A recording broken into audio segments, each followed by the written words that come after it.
Hello বন্ধুরা, Shweta village food cooking চ্যানেলে আপনারা সবাইকে স্বাগত জানাচ্ছি। আশা করছি আপনারা সবাই খুব ভালো আছেন আর সুস্থও আছেন। আজকে আমি কষা মাংসের সাথে এঁচোড় রান্না করব। রান্নাটা খুবই সহজভাবে বানাবো, খেতে কিন্তু ভীষণ ভালো হবে। আর বাড়িতে থেকে ছোটো বড় সবাই খুব পছন্দ করবে। একবার আমার মতন করে এইভাবে বানিয়ে কিন্তু দেখতে পারেন। আর যদি আজকে এঁচোড়ের রান্নার রেসিপিটা ভালো লেগে থাকে, অতি অবশ্যই ভিডিওটিকে লাইক করবেন, শেয়ার করবেন এবং কমেন্ট করে জানাবেন যে আপনাদের কেমন লেগেছে। চলুন তাহলে কথা না বাড়িয়ে সরাসরি রেসিপির দিকে চলে যাচ্ছি। এখানে আমি একটা 800 গ্রামের এঁচোড়কে কেটে নিয়েছি, একটু বড় বড় করে কেটে দিয়েছি। আর এই রেসিপিটা বানানোর জন্য, মানে এইরকমভাবে বানানোর জন্য এঁচোড়টাকে কিন্তু কচিভাবে নিতে হবে, মানে কচি এঁচোড় কিন্তু নিতে হবে। আর আলুগুলোকে এরকম চৌকো করে কেটেছি মাংসের মতন। খুব ভালো করে কিন্তু ধুয়ে নিয়েছি। এবার এর মধ্যে কিছু মশলা দিয়ে দেবো। দিয়ে দিচ্ছি পেঁয়াজ বাটা। পেঁয়াজটাকে আমি গ্রেট করে নিয়েছিলাম, আপনারা কিন্তু মিক্সিতে বেটে নিতে পারেন। 1.5 খানা পেঁয়াজকে আমি বেটে নিয়েছিলাম। আর দিয়ে দেবো আদা, রসুন এবং কাঁচা লঙ্কা বাটা। কিছুটা কিন্তু তুলে রেখেছি, পরে দিয়ে দেবো। এখানে 1.5 খানা পরিমাণে টমেটোকে পেস্ট করে নিয়েছি, সেই টমেটো বাটাটাকে দিয়ে দিলাম। আর দিয়ে দেবো স্বাদ মতন লবণ। এখানে আমি টক দইয়ের ব্যবহার করছি না, আমার হাতের কাছে আজকে ছিল না, কিন্তু আপনারা এখানে টক দই দিতে পারেন, তাহলেও কিন্তু খেতে ভালো লাগবে। আর দিয়ে দেবো 1.5 চামচ পরিমাণে লঙ্কার গুঁড়ো। এটা কিন্তু ঝাল লঙ্কার গুঁড়ো। কাঁচা লঙ্কাটা কিন্তু দেওয়া আছে, সেই বুঝে কিন্তু লঙ্কাটা দিতে হবে। এখানে দিয়ে দেবো 2 চামচ পরিমাণে সর্ষের তেল। ঠিক মাংসকে যেরকমভাবে ম্যারিনেট করা হয় না, সেরকমভাবে ম্যারিনেট করে নেব। এখন হাত দিয়ে খুব ভালো করে কিন্তু মাখাতে হবে, একটু সময় নিয়ে। আর এরকমভাবে মাখিয়ে কিন্তু 1 থেকে 1.5 ঘন্টা ভাবে রেখে দিতে হবে। যতক্ষণ রেখে দেওয়া যাবে ততই কিন্তু খেতে ভালো লাগবে। তো খুব সুন্দর করে কিন্তু এভাবে মাখিয়ে দিচ্ছি। এঁচোড়টা যত কচি নেবেন ততই কিন্তু তরকারিটা খেতে ভালো লাগবে। আর এখানে হলুদটা দেওয়া হয়নি, আমার মনে ছিল না, তো আমি হলুদটা কিন্তু এখানে দিয়ে দেবো। এখানে 1 চামচ পরিমাণে হলুদ দিয়ে দিলাম। খুব সুন্দর করে কিন্তু এবার মাখিয়ে নিতে হবে হাত দিয়ে। খুব সুন্দর করে মাখিয়ে নেবো, নিয়ে কিন্তু কিছুক্ষণের জন্য রেখে দেবো। তো দেখুন খুব সুন্দর করে মাখিয়ে নিয়েছি এবং জল ছাড়তে শুরু করে দেবে কিছুক্ষণের মধ্যে। এইভাবে কিন্তু ঢাকা দিয়ে রেখে দেবো আধা ঘন্টার জন্য। আমি এখানে আধা ঘন্টা রেখে দিচ্ছি।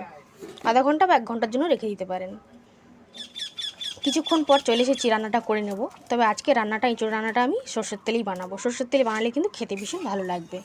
পরিমাণ মতন তেল দিয়ে তেলটাকে একটু ভালো করে গরম করে নিচ্ছি। তারপর এই তেলের মধ্যে আমি গোটা গরম মশলা দিয়ে দেবো। এলাচগুলোকে একটু ফাটিয়ে নিয়েছি। এখানে লবঙ্গ আছে এবং দারচিনি আছে। কয়েক সেকেন্ডের জন্য একটু ভাজা ভাজা করে নিচ্ছি। আমার মতন করে একবার এভাবে এঁচোড়টা রান্না করে দেখুন, আশা করি আপনাদেরও কিন্তু ভীষণ ভালো লাগবে। এখানে একটা বড় সাইজের পেঁয়াজকে কেটে নিয়েছি ছোটো ছোটো করে, আর কিছু লঙ্কাকে কেটে নিয়েছি। সেগুলোকে তেলের মধ্যে দিয়ে ভালো করে লাল করে কিন্তু ভেজে নেব। কয়েক মিনিট লাগবে, তাতেই কিন্তু হয়ে যাবে পেঁয়াজটা ভাজা। একটু মেলে মেলে দেবো, দিয়ে কিন্তু তাড়াতাড়ি হয়ে যাবে। দেখুন পেঁয়াজটা কিন্তু ভাজা হয়ে গেছিলো, এর থেকে বেশি লাল করে আর দরকার নেই। এই সময় আমি আগে থেকে যে রসুন বাটা এবং পেঁয়াজ বাটাটা তুলে রেখেছিলাম, সেটা কিন্তু দিয়ে দিচ্ছি 1 চামচ পরিমাণে। এভাবে তেলের মধ্যে দিয়ে একটু নাড়াচাড়া করতে হবে, যাতে রসুনের কাঁচা গন্ধটা চলে যায়, সেটা বুঝতে হবে। খুব ভালো করে কিন্তু এভাবে একটু ভেজে নিতে হবে। এই সময় উনুনের জালটা একটু হালকা রাখবেন, তা নাহলে পেঁয়াজটা পুড়ে যাবে। একটু তেলটা বেশি দিলেই কিন্তু খেতে ভালো লাগবে। আগে থেকে যে রেডি করে রেখেছিলাম এঁচোড়টাকে, সেটা কিন্তু দিয়ে দিচ্ছি। এখন উনুনের জালটা হাইতে করে দিতে হবে, আর খুব ভালো করে কিন্তু কষিয়ে নিতে হবে। মোটামুটি যতক্ষণ এঁচোড় থেকে তেল না ছাড়ছে ততক্ষণ পর্যন্ত কিন্তু কষাতে হবে। একটা খুব সুন্দর কিন্তু স্মেল হবে কষানোর পর। এখন এভাবে নাড়াচাড়া করতে থাকতে হবে। খুব সুন্দর করে কষিয়ে নিতে হবে, তাহলেই খেতে ভালো লাগবে। কিছুক্ষণ অন্তর অন্তর খুব ভালো করে কিন্তু নাড়াচাড়া করতে হবে।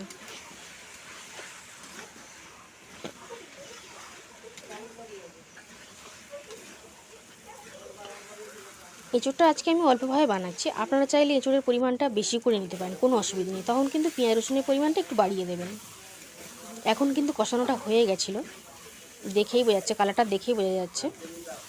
আর এই সময় খুব সুন্দর একটা স্মেল ছাড়বে ভাজতে ভাজতে, তখনই কিন্তু বুঝতে হবে যে হয়ে গেছে, এবং তেলও ছাড়বে।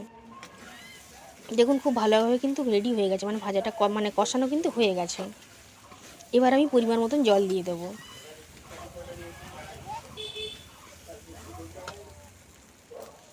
এখন আমি 2 বাটি পরিমাণে জল দিয়ে দেব।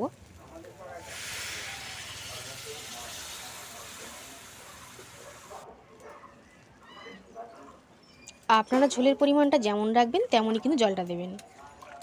আমি একটু মাখা মাখা টাইপের করব, তাই জন্য জলটা কম দিলাম। খুব ভালো করে এবার একটু খুন্তিটা দিয়ে মিশিয়ে নেব। এবার ঢাকনা দিয়ে ঢেকে দিচ্ছি। এখানে চিংড়িটা আমি ভেজে নিয়েছিলাম, ভেজে তুলে রেখেছি। ঢাকনাটা খুলে নিচ্ছি, এবার চিংড়িটাকে কিন্তু অ্যাড করে দেবো। এখানে চিংড়ি কিন্তু না দিলেও চলতো, কিন্তু আমার কাছে চিংড়িটা রয়েছে বলে এঁচোড় চিংড়ি করছি। চিংড়ি না দিয়েও এঁচোড়টা কিন্তু রান্না করলে খেতে ভীষণ ভালো হয়।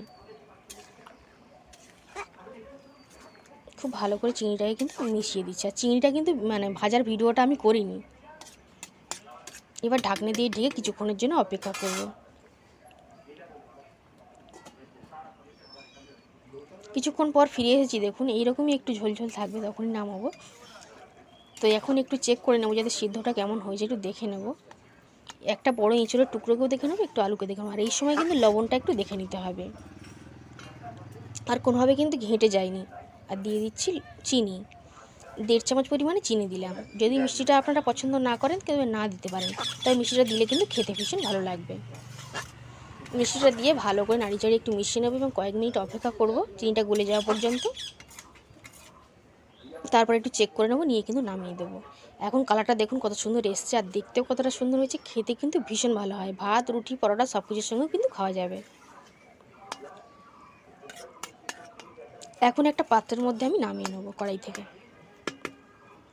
আজ তাহলে বন্ধুরা এই পর্যন্তই, আবার হাজির হয়ে যাব আমি অন্য কোনো রেসিপিতে। ততক্ষণ আপনারা সবাই খুব ভালো থাকবেন আর সুস্থ থাকবেন। আর রেসিপিটা কেমন লাগলে কমেন্ট করে অতি অবশ্যই জানাবেন, একটু শেয়ার করে দেবেন। আর যদি চ্যানেলে কেউ নতুন এসে থাকেন ভিডিওটিকে লাইক করবেন এবং সাবস্ক্রাইব করে পাশে থাকবেন।